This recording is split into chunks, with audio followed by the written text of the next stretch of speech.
First, BIM represents a fully digitalized and information-driven model of the entire facility, whereas a 3D rendering is simply a visual representation.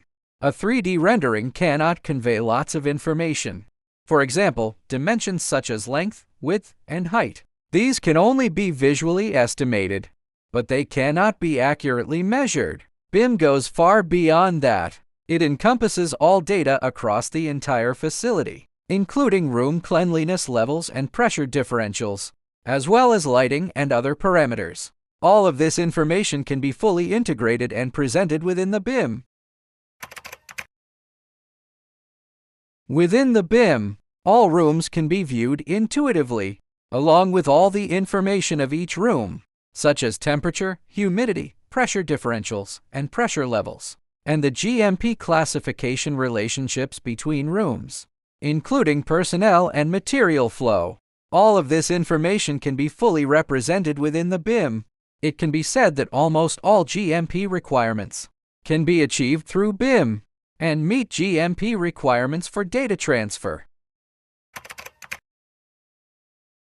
First, during the BIM design process, all the utilities, HVAC systems, and electrical engineering, and their cable trays can be fully represented in the three-dimensional model. Above the ceiling, especially in cleanrooms, space is quite limited, so the exact height of each system really matters. In traditional design processes, these tasks are often done by different companies. For example, HVAC is handled by the Design Institute. Utilities are handled by the suppliers, and electrical systems by the electrical engineers.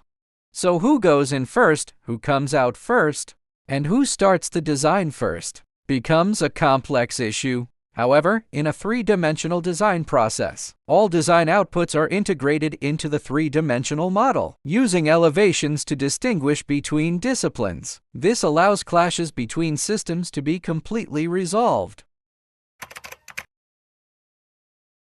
In conventional project design, for example, some advanced engineering companies overseas, after finishing the conceptual design phase, can bring the overall budget within plus or minus 30%, plus or minus 25%, or even plus or minus 20%.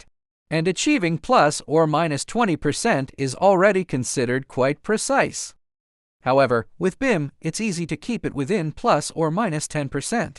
It is quite easy to understand.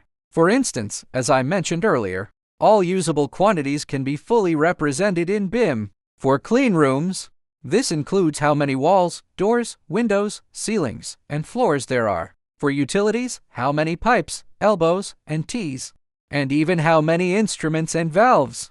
All of these can be calculated in a bill of quantities within BIM. This level of precision is already quite high, allowing the budget to be controlled within plus or minus 10%, or possibly even lower. From the introduction above, we can see that BIM is not just a 3D model, but a digital commander that runs through the entire design process.